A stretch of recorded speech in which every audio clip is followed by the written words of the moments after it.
vraiment d'oublier. Donc, oui, je suis en train de l'enregistrer au cas qu'il y ait des membres qui ne soient pas avec nous actuellement, qui voudraient l'écouter. Donc, je vous laisse toute la place, M. Lemoine. Bien, bonsoir tout le monde. Bienvenue à cette conférence en Zoom. Ça me fait plaisir de renouer le travail parce que ça fait un petit bout de temps avec Omicron qu'on a travaillé sur ce genre de modèle-là. Dans le fait, depuis novembre, qu'on a arrêté un peu nos activités. Donc, ce soir, ce que je vous propose, c'est une conférence sur la commémoration à Québec. Donc, qu'est-ce que ça veut dire exactement la commémoration à Québec? D'une certaine façon, je vais essayer de faire ça en deux temps. Dans un premier temps, on va raconter un peu l'histoire de la commémoration dans la ville de Québec, donc comment ça s'est déroulé, la commémoration. Et dans un deuxième temps, on va s'arrêter à la commémoration contemporaine. Qu'est-ce qui se passe présentement à Québec en termes de commémoration avec les différentes façons qu'on peut avoir de commémoration? Quand on parle de commémoration, on parle à la fois de statues, on peut parler de plaques, on peut parler de monuments, on peut parler d'inscriptions. Donc, il y a toute une série de possibilités pour la commémoration à Québec. Dans un premier temps, je dirais que la ville de Québec, elle est très, très riche en commémoration à cause de son histoire, à cause de ses 400 ans d'histoire, à cause du régime français, du régime anglais, des différentes batailles qu'il peut y avoir, en termes, batailles politiques, batailles militaires qu'il y a à Québec, à cause de l'évolution de l'histoire de la ville. Donc, effectivement, Québec est une ville très, très riche en commémoration. Donc, dans un premier temps, ce que je voudrais faire, c'est raconter un peu l'histoire de cette commémoration-là, parce que quand on parle de commémoration, on doit avoir en vue trois aspects importants. Le premier, c'est l'espace, la géographie, où s'inscrit cette commémoration-là. C'est jamais innocent. Si on met une statue ou si on met un monument à tel endroit, à telle place, à Place Diouville ou à la Place d'Armes, il y a une raison à ça. Donc, la géographie est importante. Dans un deuxième temps, l'histoire est importante parce qu'évidemment, commémorer, ça veut dire se rappeler, donc c'est le souvenir avec l'histoire. Et également, il y a toujours une dimension politique à la commémoration. Donc, c'est un peu les trois éléments que je vais essayer de rappeler, puis montrer dans l'évolution de l'histoire de la ville comment c'est manifesté cette commémoration. En fait, ce qui est intéressant, c'est qu'on peut commencer par peut-être se poser la question, à quel moment la commémoration a commencé? En fait, quand on regarde les livres d'histoire, on se dit le premier monument qui a été construit à Québec, c'est en 1828 et c'est le fameux monument Wolfe-Montcalm qui est au Jardin des Gouverneurs, tout près du Château Frontenac. Il a été fait par l'Ordre d'Alousie en 1828. Il est très, très important de se rappeler parce que cette première époque-là, la première époque de la commémoration qui va de 1759 jusqu'à 1850, c'est l'époque anglaise. C'est l'époque de la ville britannique. Donc, c'est l'époque où, après la conquête, le vainqueur, entre guillemets, les Britanniques, veut marquer l'espace, veut marquer le territoire. Donc, ce monument, cet obélisque, qu'on voit tous quand on va dans le Jardin des Gouverneurs, c'est une volonté du gouverneur d'Alousie en 1828, donc juste avant les troupes de 1837, pour souligner, dans le fond, l'amitié, entre guillemets, entre les deux races, c'est-à-dire on souligne la volonté d'à la fois du vainqueur et du vaincu, Montcalm et Wolfe, dans le même monument, tout près du Château Frontenac, qui était à l'époque l'endroit du gouverneur. Donc, ça, on peut dire que c'est la première manifestation concrète de la commémoration à Québec. Donc, c'est là que ça a vraiment commencé. Et également, ce qu'il faut savoir à l'époque, c'est que l'endroit qui était le plus populaire en termes de commémoration dans ces années-là, au début du 19e siècle, lorsqu'on regarde les premiers guides touristiques qui ont été publiés à Québec en 1831, 1832, 33, parce qu'à l'époque, c'était surtout des militaires britanniques, des Britanniques qui venaient à Québec et qui consultaient ces guides touristiques-là, c'est le puits de Montcalm, le puits de Wolfe sur les plaines d'Abraham. Vous savez, tout près du Musée du Québec, il y a un puits avec une plaque. C'est là qu'est mort Wolfe lors de la bataille de 1759. Et c'était comme un lieu de pèlerinage à cette époque-là. Donc, si on a un premier lieu de commémoration important à Québec, en plus du monument Wolfe-Montcalm, on a ce puits, ce fameux puits-là. Et très rapidement, en 1832, on a ajouté ce qu'on appelle aujourd'hui, évidemment, le monument Wolfe, qui est à l'entrée, qu'on voit à l'entrée des plaines d'Abraham, tout près du Musée des Beaux-Arts du Québec. Donc, ça, c'est vraiment, je dirais, ces éléments-là. Et on pourra par la suite parler un peu du monument Wolfe, parce qu'évidemment, il y a eu beaucoup d'histoires autour de ce monument-là. Mais ce qui est important, c'est le premier moment de la commémoration, c'est un moment britannique. Donc, parce qu'à cette époque-là, il est important de dire, la population de la ville est de plus en plus britannique. Dans les années 1830, 1840, 1850. En 1850, c'est moitié-moitié anglais-français. Et l'essentiel je dirais, des militaires, des élites bourgeoises, des marchands sont anglophones. Donc, Québec est surtout une ville britannique, une ville impériale. Donc, la commémoration se fait surtout en anglais et elle se fait également surtout de la part des Britanniques. Wolfe a même eu droit à une petite statuette qu'il y avait dans le Vieux-Québec, sur la rue Saint-Jean pendant quelques années. Donc c'était le culte autour de Wolfe qui était important à cette époque-là. Mais très tôt, toujours à cette époque-là, les francophones vont faire des premières manifestations, je dirais, de commémoration plus francophone. En fait, en 1834-35, à l'hôpital de la Marine, l'hôpital de la Marine, c'était un hôpital qui était pour les immigrants, qui a été construit suite à l'épidémie de choléra de 1832. Il était situé, cet hôpital-là, tout près de la Rothmans à l'heure actuelle, donc dans la Basse-Ville, à la Pointe-aux-Lièvres. Et c'est là qu'on va faire une petite commémoration en quartier en plantant une croix devant l'hôpital. Donc, à ce moment-là, c'est la première manifestation qu'on a également d'une commémoration francophone. Une autre petite commémoration francophone qui est disparue aujourd'hui, mais qui était importante à l'époque, c'est en 1858, au milieu donc on décide de construire le marché Champlain à la Basse-Ville de Québec, à peu près aujourd'hui la traverse de Lévis. Et à ce marché Champlain-là, le maire de l'époque décide d'installer une statue de Champlain en haut du marché.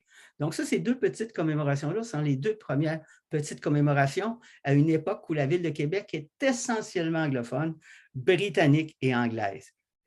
Et le virage, donc je dirais que c'est la première époque de la commémoration à Québec. C'est de cette façon-là qu'on a fait la commémoration sur les plaines de Bram, le puits de Wolfe et la statue de Montcalm. Le deuxième temps de la commémoration, on peut dire qu'il commence en 1855 avec l'inauguration, la pose de la première pierre angulaire du Monument des Braves. Donc, évidemment, à partir de on inaugure, c'est-à-dire on fait la pierre angulaire en 1855 et on va inaugurer le monument en 1860. On sait qu'en 1855, lorsqu'on inaugure la pierre angulaire, eh bien, c'est la première traversée de la Capricieuse, le fameux bateau français qui est venu à Québec. Donc, c'est à ce moment-là qu'on inaugure cette pierre. C'est là qu'on commence à manifester, je dirais, une commémoration plus francophone et qui tranquillement va se développer au niveau nationaliste. Donc, ce monument-là, il était fait par la Société Saint-Jean-Baptiste. Il y a une cotisation, on a ramassé des dizaines de milliers de dollars. C'était très, très long à faire. Et surtout, avec ce monument-là, on voulait changer le discours sur la bataille des plaines d'Abraham. On ne voulait plus avoir un vaincu, mais on disait que sur les plaines d'Abraham, oui, Wolfe avait gagné en 1759, mais Lévis a gagné en 1760. Et suite à la construction de ce monument-là, du Monument des Braves, lorsqu'on va établir les plaines d'Abraham, on va prolonger les plaines d'Abraham. Donc, la Commission des champs de bataille va intégrer ce secteur-là, le Parc des Braves et l'avenue des Braves, à la Commission des champs de bataille pour justement toujours maintenir je dirais, ce dialogue entre les deux races qu'on disait à l'époque, les francophones et les francophones. Mais ce monument-là, il est important parce qu'il marque pour la première fois une volonté des francophones de reconquête du territoire, de reprendre contrôle de la Ville de Québec, de reprendre le contrôle. Et tout ça va se manifester progressivement durant toute la deuxième partie du 19e siècle. Pour mettre ça en contexte, il faut expliquer que dans la deuxième partie du 19e siècle, Québec est une ville qui décline sur le plan économique. Donc, on commence à avoir un déclin au niveau de l'exportation de bois. Le Parlement, la Ville de Québec perd son statut de capitale nationale. Il y a également les militaires qui quittent Québec en 1871 et surtout, sur le plan de la démographie, les anglophones qui représentaient la moitié de la population en 1850, progressivement vont se mettre à décliner avec le déclin de la ville. Donc, à la fin du 19e siècle, il ne reste plus seulement que 15% de la population qui est anglophone. Donc, dans la deuxième partie du 19e siècle, Québec connaît une période de difficulté économique, de déclin, mais surtout une montée du caractère francophone et par la suite catholique. Et cette montée du caractère particulier francophone et catholique va évidemment s'inscrire dans la toponymie et dans la commémoration. Le plus bel exemple peut-être de ça, parce que là, on va avoir une série de monuments qui vont se faire dans la deuxième partie du 19e siècle. Un moment très important, c'est 1889, parce qu'en 1889, le Cercle catholique de Québec, qui est un groupe ultramontain avec la Société Saint-Jean-Baptiste, achète un terrain sur le bord de la rivière Saint-Charles, au coin de la rivière Lairet, où quartier était arrivé en 1830, avait hiberné en 1535. et on décide de construire un monument à Cartier-Brébeuf. Ce monument-là est dévoilé le 24 juin 1880, une grosse cérémonie, des milliers de personnes. Et qu'est-ce qu'on veut faire avec ça? Eh bien, c'est le début un peu de la reconquête francophone de ce secteur-là qui est aujourd'hui Limoilou. Parce qu'à cette époque-là, c'était la seigneurie Notre-Dame-des-Ancres qui était dans le secteur sous le régime français. Et quand les Jésuites, évidemment, elle appartenait aux Jésuites, à la conquête, les Jésuites ont perdu leur seigneurie. Ce sont des maîtres anglophones qui se sont installés. Il y avait beaucoup d'anglophones dans ce secteur-là. Et avec ce monument-là, en 1889, l'objectif, c'est de redonner aux francophones ce secteur-là de la ville en marquant le territoire avec Cartier et avec Brébeuf. Par la suite, quelques années après, on va voir apparaître deux nouvelles villes, Limoilou et Saint-Malo dans Saint-Sauveur. Donc, on voit cette volonté de reconquête francophone qui progressivement va se faire durant toute la deuxième partie du 19e siècle. Je dirais qu'elle va atteindre son apogée, cette époque-là, vraiment autour de entre 1877 et 1886, lorsqu'on va faire le Parlement. Sur la façade du Parlement, on va installer une vingtaine de statues des différents gouverneurs, évêques et tout ça. Et là, c'est comme un peu une pièce, le Parlement est un peu une pièce de théâtre. Dans le fond, on nous présente tous les acteurs. Il y a quelques anglophones, mais on veut, avec ces monuments-là, nous montrer le caractère francophone de la ville et mettre en valeur le caractère francophone de la ville. Et l'apothéose de cette tendance-là, je dirais de renforcer le caractère francophone et catholique de la ville, c'est le travail autour du monument Champlain en 1898. En 1898, dès le début, 10 ans avant, même on en parlait, on voulait faire un monument à Samuel de Champlain, qui est le fondateur de la ville de Québec. Et à partir de 1890, c'est encore là la Société Saint-Jean-Baptiste qui va se regrouper, qui va s'organiser, qui va faire un concours d'architectes, qui va également ramasser des fonds pour construire un monument. On va aller chercher un sculpteur français, Paul Chevret, et on va faire une grande fête en 1898 pour inaugurer, je dirais, le monument à Champlain qu'on a voulu mettre à côté du Château Frontenac, dominant la ville de Québec et qui est justement en parallèle avec le monument des Braves qu'on trouve dans le Jardin des gouverneurs de l'autre côté en 1828. Donc, c'était pour rappeler que Québec n'est plus une ville anglophone, mais devient de plus en plus une ville francophone à la fin du 19e siècle, où là, les anglophones ne représentent plus que 10 ou 15 de la population de la ville. Donc, c'est pour ça qu'il est important de toujours voir la réalisation de ces projets de monuments ou de commémoration en lien avec l'histoire de la ville. Donc, 1898, c'est vraiment, je dirais, le momentum de cette commémoration, je dirais, de nature plus française. Mais ce qui marque le début du 20e siècle, avec cette commémoration française-là, eh bien, c'est la domination de l'Église catholique qui est de plus en plus forte. Parce que Québec devient de plus en plus, en plus d'être francophone, devient une ville de plus en plus catholique. Dans les années 1910-1920, on va être à 92 de catholiques à Québec et on veut marquer de plus en plus le caractère catholique de la ville de Québec. Donc là, on va voir apparaître de plus en plus des monuments qui vont faire le lien avec la religion catholique. Et le plus important en ce sens-là, c'est le fameux monument qui est à côté du bureau de poste, le monument Monseigneur de Laval. Parce que le monument Monseigneur de Laval a été réalisé en 1908. Pour réaliser ce monument-là, il a fallu démolir un pâté de maisons complet, une dizaine de maisons, pour l'installer sur le rocher avec une vue là, sur la côte de la montagne. Et ce qui est très important avec l'inauguration de ce monument, elle se fait en même temps que les fêtes du tricentenaire de Québec. Et on sait que les fêtes du tricentenaire de Québec, en 1908, ont été des fêtes, beaucoup, on voulait célébrer le caractère anglais, impérialiste de la ville de Québec. Donc, on avait invité beaucoup des anglophones, les militaires britanniques, il y avait beaucoup de bateaux. Donc, la fête était beaucoup anglophone et britannique. Et juste avant, quelques semaines avant, on avait voulu souligner le caractère francophone et catholique. Donc, l'Église catholique, c'est un peu pas en opposition, mais pour marquer le caractère francophone de la ville, a fait d'une grande cérémonie, a fait de grandes processions. Ça a été une grande manifestation pour l'inauguration de ce monument Monseigneur de Laval. Et donc, le monument Monseigneur de Laval marque un peu le début d'une nouvelle époque où on continue à faire de la statue et de la commémoration, mais en voulant insister sur le caractère catholique. Donc, on va avoir beaucoup de ces monuments-là qui vont apparaître dans la ville. Et on voit, par exemple, c'est en 1915, le monument de la foi à la place d'Armes pour rappeler l'arrivée des Récollets. Il va y avoir Louis Hébert. Il va y avoir toute une série de monuments qui vont insister plus sur la foi, sur l'enracinement catholique de la ville de Québec. Donc, dans cette première partie je dirais, du 20e siècle. Donc, on continue à construire toute une série de monuments à Québec, mais on va avoir comme une traversée du désert. Je dirais qu'à partir des années, vous voyez, le monument, un des derniers monuments qui a été, c'est le monument Jacques-Cartier, à la place Jacques-Cartier en 1926. Je vais ouvrir une parenthèse parce que c'est un monument, vous savez, des monuments, ils ont toujours une histoire. Et il est intéressant, le monument de Jacques-Cartier, parce que c'est un monument qui est un peu nomade, il s'est beaucoup promené.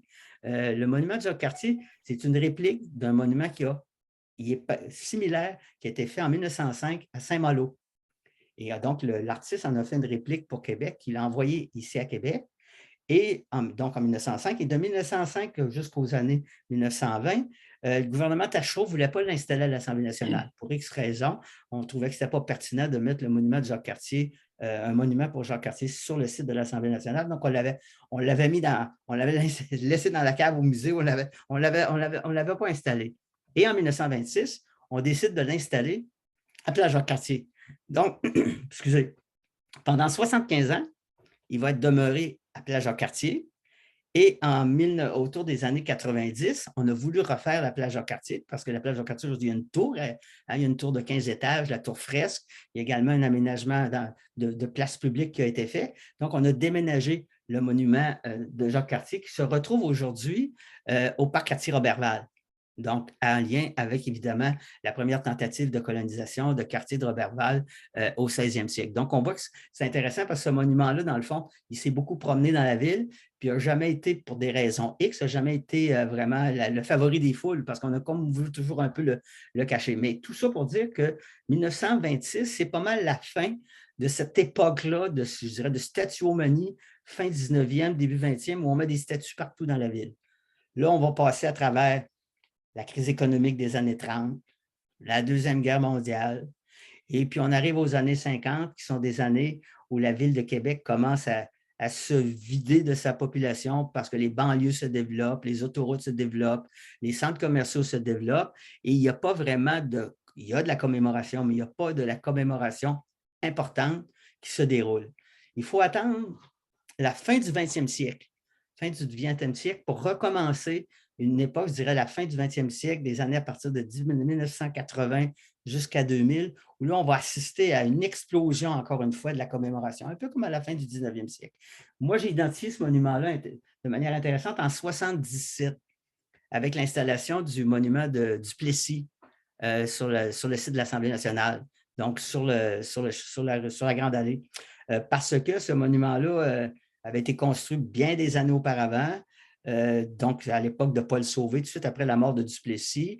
Les premiers ministres ne voulaient pas l'avoir parce qu'à l'époque, Duplessis était plus populaire dans les années 60-70, donc on ne voulait pas construire. Et c'est René Lévesque, lorsqu'il arrive au pouvoir en 1976, qui décide de remettre Duplessis à l'Assemblée nationale.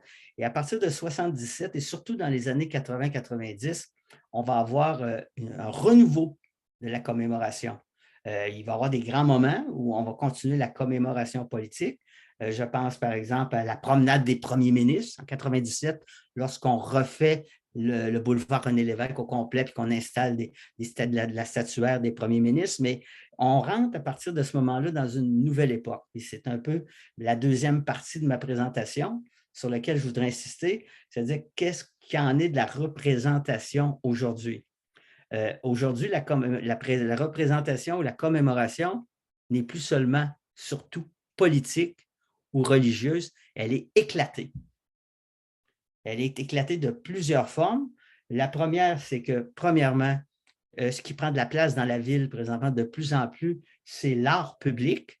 Donc, il y a de plus en plus d'art public. On met énormément d'argent dans des œuvres d'art dans tous les quartiers de la ville. Donc, l'art public est en train de prendre la place qu'avait la commémoration. C'est une autre forme de commémoration contemporaine, mais une place où l'art public prend de plus en plus de place.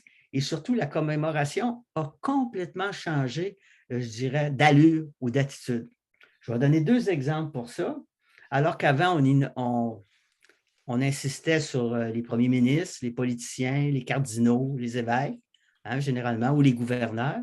À partir des années 90, par exemple, on va avoir le parc de le parc de l'Amérique latine, en arrière du palais de justice, où il y a statues et bustes de tous les libérateurs de l'Amérique latine. Donc, les libérateurs de l'Amérique latine, ils n'ont pas de lien avec l'histoire de Québec. Ils n'ont absolument pas ils ont des liens avec l'histoire, évidemment, de l'Amérique. Mais donc, c'est une contribution à l'histoire de l'Amérique, mais c'est une nouvelle forme de commémoration parce qu'on va commémorer des faits, des gestes, des événements complètement extérieurs. Ça peut montrer une ouverture sur le monde. On a même à Québec une statue de Confucius, donc pour rappeler la culture chinoise. Donc, on voit qu'il y a un éclatement de ces formes de communication-là. La même chose, toujours dans la fin des années 90, avec la réalisation du jardin Jean-Paul Lallier. Autour du jardin Jean-Paul Lallier, vous avez des peintres et des artistes, Pierre. Vous avez René Richard, Horacio Walker, Alfred Pellan. Donc là, on va maintenant souligner des peintres, des artistes, des sculpteurs. Donc, on arrive avec une nouvelle forme également de commémoration. Donc, quand je dis que la commémoration de ces années-là est une commémoration éclatée, eh bien, ça veut dire qu'il y a de plus en plus de thématiques possibles dans la commémoration. Et dans ce sens-là, eh bien, évidemment, il y a plusieurs formes de commémoration qui se sont développées qui fait qu'il y a une diversité de commémoration. Il y a même aujourd'hui, ça c'est intéressant, une commémoration qui fait le lien un petit peu des fois entre l'art public et la commémoration historique. Je donne comme exemple, il y a un très, très beau monument qui rappelle les conférences de Québec, Churchill-Roosevelt, qui est juste à la Porte Saint-Louis, tout près de la Croix du Sacrifice, où à la fois on a des bustes du premier ministre anglais et du président américain, mais sous une forme moderne avec un peu une œuvre d'art. Donc, de plus en plus, on a des formes différentes de commémoration qui, des fois, rejoignent l'art public et également la commémoration historique. On a la même chose avec deux très belles œuvres d'un sculpteur vietnamien dont j'ai toujours le nom, de la difficulté à prononcer le nom, qui a fait deux belles œuvres. Une qui est à l'entrée de l'hôpital général, qui est magnifique, pour rappeler le rôle des religieuses augustines hospitalières à l'hôpital général, donc dans les questions d'hôpitaux et de soins des malades. Et l'autre, qui est juste dans l'autoroute du Frein, lorsqu'on tourne pour la côte d'Abraham, pour rappeler le rôle des Sœurs de la Charité. Donc, ce sont de très belles œuvres qui sont, oui, à caractère historique, et qui sont également des œuvres d'art, entre guillemets, en ce sens qu'il y a un aspect d'art moderne, plus contemporain, pour exprimer, dans le fond, cette commémoration-là. Donc, on voit qu'il y a une mutation de la vision de ce qu'est la commémoration et aussi une diversification de ce que ça peut vouloir dire, la commémoration, parce qu'on a trouvé de nouvelles façons de commémorer, on a trouvé de nouveaux sujets et de nouvelles personnes. Et c'est dans ce sens-là qu'il est intéressant de s'arrêter à la question des épigraphes, parce que les gens doivent souvent se poser beaucoup de questions lorsqu'ils voient une épigraphe sur une maison. C'est quelque chose qui est intéressant parce que là, on est dans une forme de commémoration où on ne rappelle pas l'histoire d'un personnage célèbre, nécessairement historique, d'un personnage politique ou d'un personnage religieux. On veut souligner la part d'un citoyen de Québec dans divers domaines, souvent pas la politique. Il y a très, très peu d'épigraphes à Québec qui concernent, je pense qu'il y en a 2 ou 3, René Chaloux ou Joe Matt, là, qui sont 2 exceptions, mais généralement, il n'y a pas de politique dans les épigraphes. Donc, ce sont des écrivains, des journalistes, des sportifs, des joueurs de hockey, des gens qui se sont illustrés dans leur domaine, qui ont vécu à Québec, qui ont d'une certaine façon marqué l'histoire de Québec. Et ça commence également à cette époque-là, fin des années 90, où on commence à faire installer de petites épigraphes sur les demeures dans les résidences de la Ville de Québec. Donc, ça, c'est un phénomène également important parce qu'aujourd'hui, on ne célèbre plus seulement des gens comme des premiers ministres, des choses de même. On va célébrer le travail, on va marquer dans la ville le travail de citoyens qui se sont réalisés dans d'autres sphères que la sphère politique ou la sphère religieuse. Donc, ça, c'est un élément qui est important. Je calcule qu'il y en a à peu près dans la ville. Là, maintenant, on est rendu à peu près à 125 épigraphes. Ça a commencé à la fin des années 90 et il y a un certain nombre de contraintes à la réalisation de ces épigraphes-là parce que, dans un premier temps, il faut avoir l'accord du propriétaire sur lequel la maison, l'épigraphe est installée. Dans un deuxième temps, il faut que cette épigraphe-là, il y ait un lien avec la personne qui y a vécu suffisante pour qu'on puisse installer cette plaque-là. Et l'autre problème qu'on a avec les épigraphes, qui est très, très difficile, c'est que ça va très bien, je dirais, dans le centre de la ville, dans les quartiers centraux, où les maisons sont à proximité des rues, on voit très bien. Mais dès qu'on s'éloigne dans les quartiers, surtout depuis que la nouvelle ville a été fonctionne en 2002, dans les quartiers de banlieue, eh bien là, c'est plus difficile de faire de l'épigraphe, donc d'installer des plaques dans le fond d'une ferme ou très, très éloignées sur le bord de la rue. Donc, il y a une contrainte dès qu'on sort de ces je dirais, des quartiers centraux. Donc, ça, c'est important parce que ça oblige, dans le fond, lorsqu'on regarde toute la liste des épigraphes qu'on a fait au cours des dernières années, c'est très, très clair que la concentration est dans le Vieux-Québec, est un peu dans Saint-Jean-Baptiste, dans Saint-Roch. C'est là qu'on en retrouve le plus. Et généralement, également, il y a une concentration dans certains endroits où, effectivement, où il y a eu des gens, je pense au quartier Montcalm qui s'est spécialisé dans les écrivains, par exemple. On a beaucoup dans Hébert, on a beaucoup de choses dans le même. Donc, il y a beaucoup d'écrivains dont on signale la présence dans le quartier Montcalm. Dans d'autres quartiers, ça va être des sportifs ou des choses de même. Donc, dans Saint-Roch, par exemple, on a beaucoup de sportifs, d'animateurs de radio, de choses de même. Donc, on voit qu'il y a une spécialisation un petit peu par quartier. Mais ce qui fait l'intérêt, moi, je trouve, de ces épigraphes-là, c'est de marquer différemment le territoire. Et c'est parce que on en apprend sur ces quartiers-là ou ces secteurs-là de la ville de manière différente par le biais de la biographie ou du parcours de ces gens-là. Malheureusement, je me suis rendu compte que, moi j'ai la liste ici là, des 125, mais je me suis rendu compte que présentement sur le site Internet de la ville, je n'ai pas retrouvé la liste complète de ces épigraphes-là, parce qu'auparavant, sur le site Internet de la ville, ce qui est très, très bien, lorsque vous voyez un épigraphe, vous tapez le nom, puis il y avait un genre de petite bio qui était. Mais là, ça a comme disparu. En tout cas, je ne l'ai peut-être pas trouvé, mais j'ai cherché, je ne l'ai pas trouvé, mais je me dis avant, c'était très bien parce que, dans le fond, c'est un repère, d'une certaine façon, cette épigraphe-là, parce qu'elle nous permet, à partir de l'épigraphe, des fois, d'aller faire une vérification, voir un peu c'est quoi le parcours, parce que des fois, il y a des noms qui nous disent absolument rien. C'est des gens que je pense tout de suite, moi, ce qui me vient, c'est Roxane Laflamme, qui est dans les Limoilou, qui est une fille qui a connu des malheurs parce qu'elle avait perdu les 2 bras et les 2 jambes, puis qui a connu des exploits sportifs après. Donc, c'est un exemple de personne qui n'était pas très connue, mais dont on a effectivement installé une plaque dans le quartier Limoilou, dans une rue du quartier Limoilou. Donc, des fois, il faut faire un petit peu de recherche pour effectivement découvrir qui sont ces personnages-là quand on ne les connaît pas.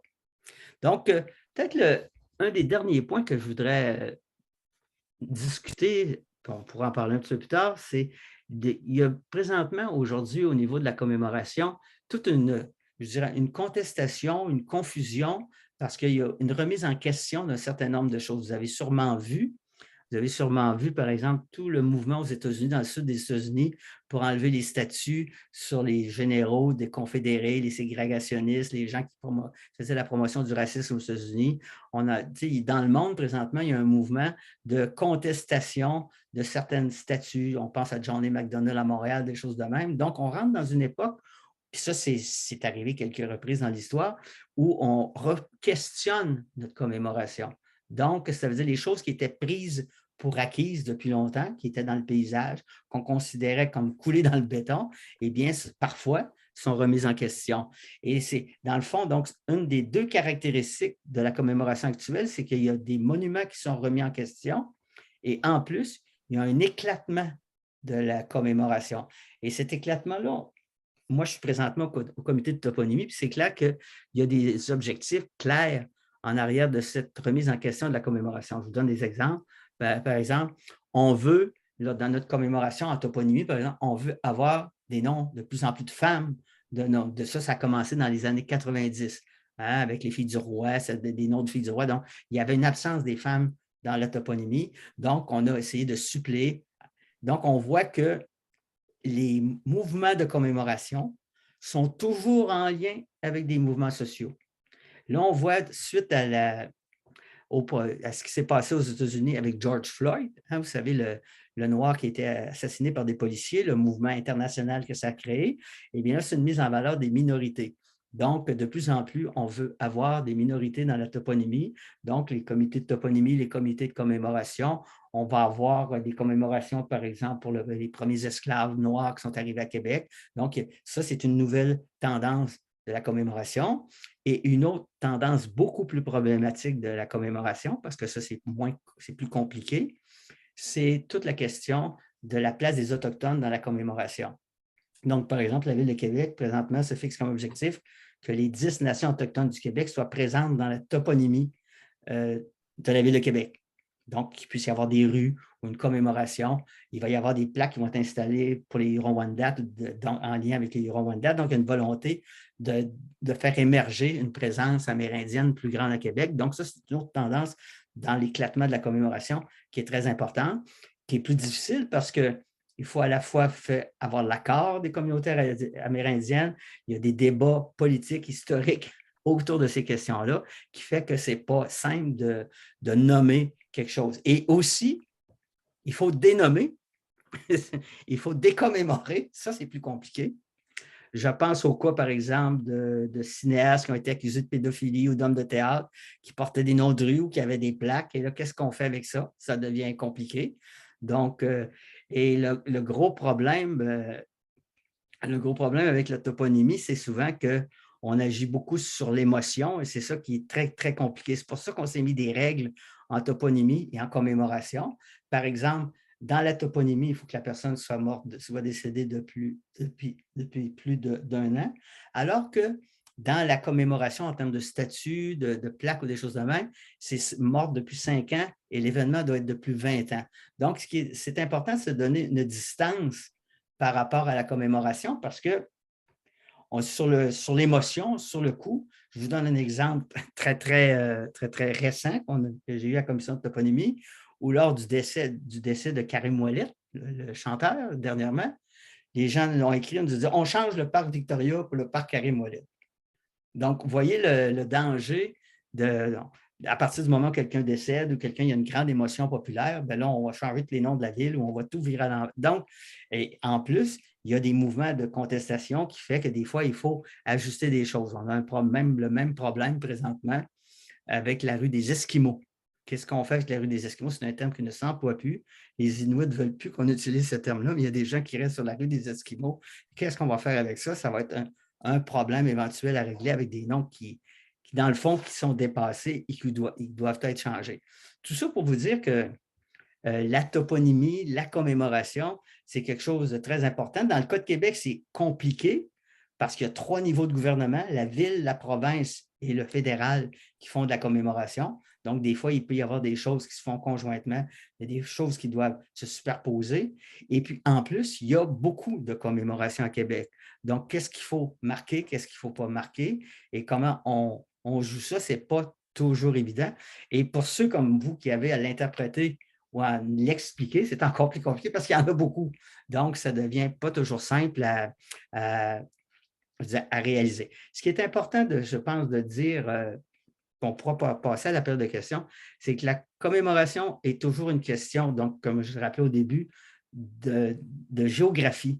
C'est important d'installer les choses aux bons endroits en fonction de la visibilité. C'est sûr que si vous mettez un monument à la place d'Armes ou si vous le mettez à Val-Belair, dans le fond d'une rue, ce n'est pas la même chose. Donc, dans l'espace, c'est très important de voir où est la commémoration et ce n'est jamais innocent, entre guillemets.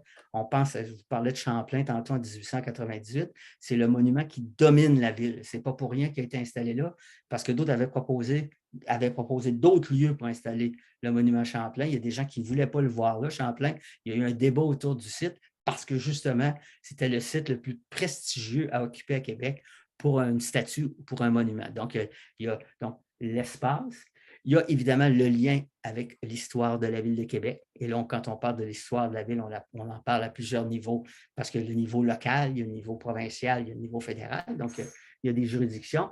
Et il y a toujours la dimension politique. C'est toujours un geste généralement politique parce que la commémoration, ça vient parfois de donateurs privés, mais c'est très rare.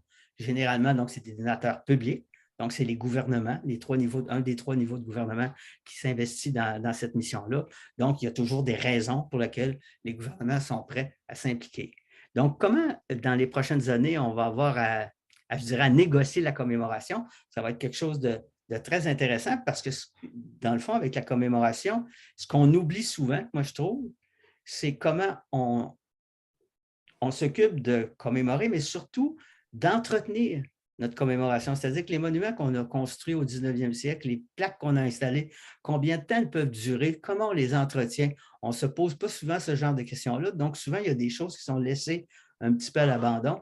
Je regarde présentement, dans les années 40-50, la Commission des monuments historiques, qui était le premier organisme de patrimoine au Québec, avait installé des petites plaques qu'on voit souvent dans la ville de monuments historiques. Il y en a quelques-unes dans la ville. On voit qu'ils sont dans un état, ils sont en cuivre, mais ils commencent à rouiller depuis quelques années, puis il y en a qui même ont une certaine difficulté à lire ces plaques-là. Donc, on voit que la commémoration aussi, si on veut qu'elle soit intéressante, elle doit perdurer dans le temps et elle doit être entretenue. Donc, il faut aussi, quand on fait de la commémoration, que ce soit une statue, que ce soit une rue, que ce soit une plaque, qu'on s'assure de la durabilité et de la possibilité dans le temps de maintenir cette commémoration-là. Donc, mais ça nous montre que, dans le fond, et surtout les débats actuels autour de la commémoration, je pense que ce qui est important de dire, c'est que ça nous montre vraiment que c'est jamais acquis, que c'est toujours remis en question et que, dans le fond, l'interprétation qu'on en fait peut toujours se modifier dans le temps. Il y a des monuments qui ont causé plus de débats, il y a des monuments qui ont été contestés. On se rappelle, par exemple, les 2 monuments qui ont eu droit à des bombes du FLQ, c'est le monument de la Reine Victoria dans le parc Victoria qui a explosé dans les années 60. Le monument aujourd'hui est éparpillé un peu partout au Canada. Je dis toujours qu'il est en 3 parties. Il y a une partie au Musée de la Civilisation, il y a une partie à Ottawa, puis il y a une partie à la ville. Donc, il est complètement disparu, mais il existe encore au Musée de la Civilisation ailleurs en partie. Et l'autre monument, c'est le monument Wolfe. Donc, il y a des monuments qui ont fait l'objet vraiment de contestation politique, tandis qu'il y a des monuments qui ont pu perdurer dans le temps sans problème. D'autres ont été, lors de leur installation, problématiques. Je pense au monument Charles de Gaulle, près du Los-Concorde, qui a fait l'objet de peinturage, de barbouillage lorsqu'il a été installé, parce qu'il y avait les gaullistes et les anti-gaullistes, les gens qui étaient pour. Donc, on voit qu'un monument, ça ne fait pas toujours l'unanimité. Ça ne fait pas toujours l'unanimité dans le style, ça ne fait pas toujours l'unanimité dans l'espace et dans le temps et dans le débat de l'époque. Donc, tout ça pour vous dire que juste sur les questions des monuments à Québec, il y aura une très belle histoire à écrire sur justement le développement de cette commémoration-là, puis comment elle est en lien très, très étroit avec l'histoire de la ville, pas juste l'histoire politique, l'histoire sociale, l'histoire économique et l'histoire religieuse de la ville. Je m'arrête ici, puis on pourra passer à la période de questions. Merci beaucoup, M. Lemoine. Super intéressant. Vous êtes tellement intéressant à écouter, puis c'est le fun parce qu'on voit tous ces monuments-là, puis on essaie de les mettre en perspective aussi, puis comment on peut en apporter dans notre métier. Alors, sans plus tarder, puis aussi, je pense que ça a peut-être été un défi aussi pour vous de mettre tout ce que vous savez en quasiment 40 minutes, 36 minutes, c'est bon, wow! Donc, merci bien. Alors, on va passer à la période de questions. Encore là, je vous invite à faire les petites réactions en bas. Vous pouvez utiliser le chat aussi. Donc, je vais regarder, je vais essayer de jongler avec les deux. On va commencer tout de suite avec... je vais y aller avec Marie, tiens, Marie Legroux.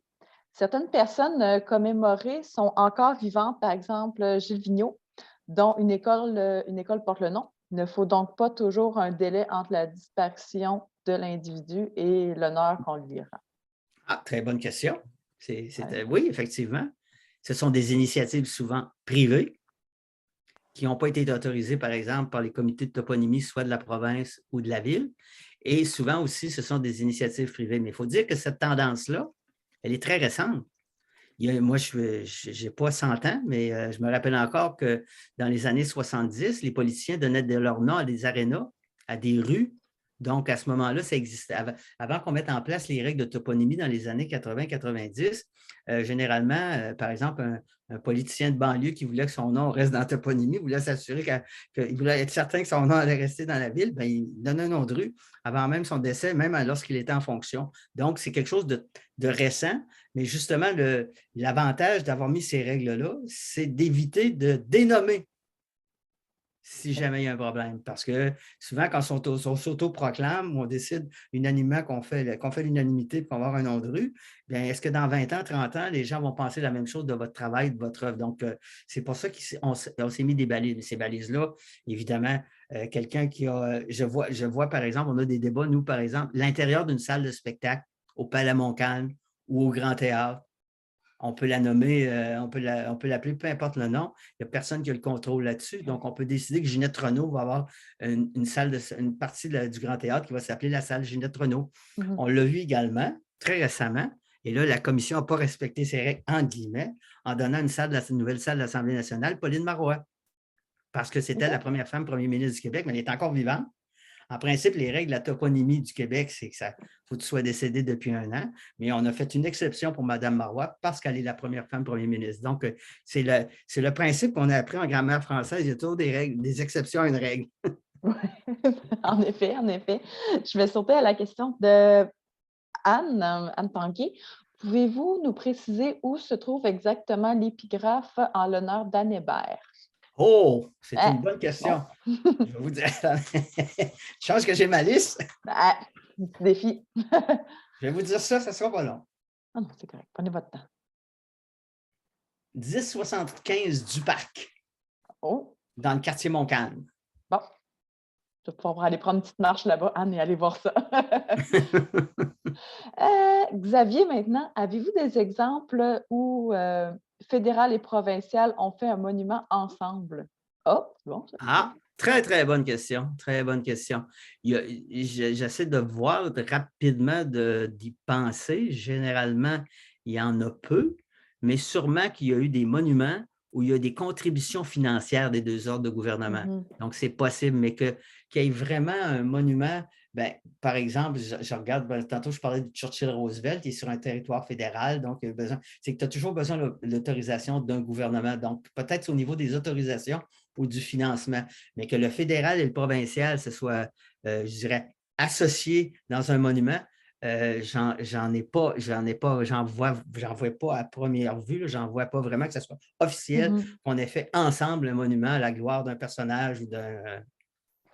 Mais peut-être qu'il y en a, mais il faudrait voir. Là. Bon, tu reste à voir. Ça reste à découvrir. Oui. Roland Bouchard nous dit pour qui ça pourrait intéresser. J'ai monté un feuillet sur des épigraphes disponibles ici sur Google Drive. OK, bon, c'est quelque chose, tout le monde qui vous intéresse. Peut-être M. Bouchard pourrait nous dire, moi, la dernière comptabilité, j'avais 125. Peut-être qu'il y en a plus, il y en avait au moins 125 épigraphes. Peut-être qu'il y en a plus, mais ça fait au moins 2 ans, je pense qu'on n'en a pas fait. Okay. C'est normal, c'est à tous les 2 ans qu'on a une quinzaine d'épigraphes qui sont et ça vient de propositions de la population, généralement. D'accord, d'accord. Monsieur ou Madame Dubois, je ne le sais pas. Correction sur le nom, Roxane est plutôt Roxane Laflamme et où est son épigraphe? Chance que j'ai ma liste. Elle est dans les c'est bon, ça? Ils sont curieux, nos guides. Un petit peu. 115 9e rue. Ah, c'est bon! J'ai bien fait de sortir ma liste. Monsieur Tardif, 135 plaques selon le site de la ville en ce moment. Bon, c'est bon, merci. C'est ça, j'avais 129. C'est bon, c'est bon. Avez-vous d'autres questions, les guides? Vous pouvez lever votre main. Alors, j'ai levé ma main, Marie-Pierre. Alors, j'en aurais une. Ah, OK. C'est correct? Mais quand je parle de la main, je ne parle pas de la vraie main. Je parle de la main. Non, je l'avais levée, là, je l'ai effacée. Ah, j'ai pas vu ça. Excuse-moi. Me voici, je la remets. Monsieur Lemoine, oui. Qui participe à la prise de décision pour un monument? Par exemple, dans la ville de Québec, qui fait partie du comité décisionnel? Ah, c'est une très, très bonne question parce que, comme je vous disais, ça dépend beaucoup de l'endroit où le monument est situé. Donc, premièrement, il est-tu en territoire municipal, fédéral ou provincial? Dans le cas de la ville, si c'est une commémoration municipale, c'est le comité de commémoration de la ville. Donc, par exemple, les monuments autour de la place Jean-Paul Lallier, de nos peintres et artistes, ce sont des œuvres municipales. Donc, quand c'est en bordure de rue ou des choses de même, donc il y a une bonne large partie qui est surtout municipales. Lorsqu'on va au niveau provincial, bien là, on a par exemple le parc de l'Amérique latine, ou les fameux libérateurs d'Amérique latine qui sont tous au parc de l'Amérique latine dans le de justice, c'est le provincial, la commission de la capitale nationale. Donc, la juridiction est très, très importante et la même chose pour le fédéral. Donc, sur les plaines d'Abraham, la commission des gens de bataille a complète juridiction. Lorsqu'on a fait le monument à Georges Garneau, le premier commissaire de la commission des plaines d'Abraham, ou à Frédéric Todd qui a créé les plaines d'Abraham, c'est de juridiction fédérale. Donc, je dirais que l'important, c'est vraiment la juridiction. Et dans chacune des juridictions, il y a un comité, soit de commémoration, qui décide. Mais ces comités-là qui font la proposition ont toujours besoin d'un accord politique. Donc, en bout de ligne, il y a toujours une dimension politique. C'est toujours le gouvernement à la fin qui donne son autorisation à la réalisation d'un projet ou à la réalisation d'une statue. Mais parfois, il y a des pressions du public. Des fois, le public pousse très, très fort puis en veut un, donc les gouvernements s'activent. Je pense à René Lévesque, par exemple. René Lévesque, ça a pris un certain temps, mais il y avait un comité des amis de René Lévesque. Ils ont fait le dessin, ils ont fait un appui là. Ça s'est fait sur le territoire provincial, l'Assemblée nationale, mais suite à des pressions de la population. Donc, la population a toujours un mot à dire parce que si elle dit, si quelqu'un dit, je veux qu'il y ait un épigraphe au nom de telle personne parce qu'elle a joué un rôle important, qu'il y amène son dossier, il va être regardé au comité de commémoration, il va faire partie probablement de la liste si c'est significatif. Merci. Oui, merci beaucoup. Je vais sauter à la prochaine question de Marie. Certains monuments sont placés à des endroits qui font jaser. Par exemple, De Gaulle devant les plaines d'Abraham ou Jeanne d'Arc devant le parc des champs de bataille. Est-ce que c'est de l'espièglerie? Dans le cas de Jeanne d'Arc, vous savez que c'est un don d'Américains dans les années 20, donc qui a été mis qui a été offert à la Commission des champs de bataille nationaux. Donc, c'est des riches millionnaires américains qui voulaient rappeler le rôle de Jeanne d'Arc dans l'histoire de France, voulaient le souligner à Québec. Donc, on a payé pour le parc et la statue. Donc, ça aurait été gênant de la Commission des champs de bataille. On parlait d'initiative privée. Ça aurait été gênant que la Commission des champs de bataille dise « Ah, Jeanne d'Arc, c'est une Française, elle n'a pas de lien avec la bataille des plaines d'Abraham, installez-la ailleurs. » Surtout que c'était un parc qu'on offrait, donc on a aménagé. Donc, à ce moment-là, ça s'explique. Le Code de Gaulle est un petit peu plus compliqué, je pense. Je ne connais pas toute l'histoire, mais je sais que ça a été très compliqué. Je pense que c'est un peu par défaut qu'on l'a installé là. On ne savait pas trop où le mettre. Il était vis-à-vis du monument Montcalm. Donc, il peut avoir un lien avec le monument Montcalm, parce qu'évidemment, Montcalm, c'est le général français de Gaulle. C'est celui qui est revenu pour nous rappeler qu'on avait déjà fait partie de la France. Donc, il y a un certain lien dans cet espace-là. Mais je pense que ça a fait... mais il y en a sûrement des... Moi, je trouve que d'installer le monument Cartier à Cap-Rouge, c'est un peu particulier parce qu'il est un petit peu loin. Il n'y a pas grand monde qui le voit au parc Cartier. Oui, il y a des gens de Cap-Rouge qui vont au parc Cartier-Roberval, mais compte tenu du rôle de Cartier, il est un peu loin par rapport au caractère central qu'il y a eu dans l'histoire du Québec. Mais ça, chacun a une évaluation, une opinion en fonction du rôle du personnage. Oui, tout à fait, tout à fait. Xavier, il y a un monument pour les pompiers. Pourrions-nous avoir un monument pour les guides? Ouais, je ne sais pas si notre job est aussi héroïque que les pompiers, là, mais maintenant, ça va être toi notre modèle, Xavier. Il a été très bien pensé, le monument sur les pompiers. En Oui. passant, c'est un monument récent, je n'en ai pas parlé, mais je trouve que c'est une très, très belle réalisation parce qu'il est situé à un très, très bel endroit sur le boulevard Langelier.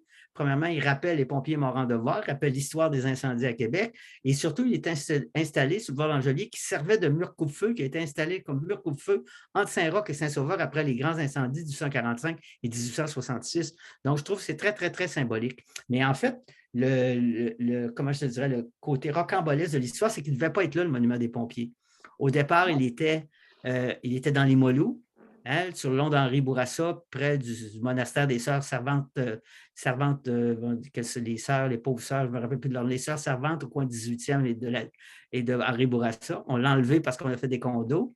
Et là, on devait le déménager. Le monument devait être installé en face de la station de pompiers dans Saint-Sauveur, donc dans la côte de l'Aqueduc. Et compte tenu d'une impossibilité technique, parce qu'il y avait trop de tuyaux, d'égouts, d'aqueducs et tout ça dans ce secteur-là, on a décidé de changer de place.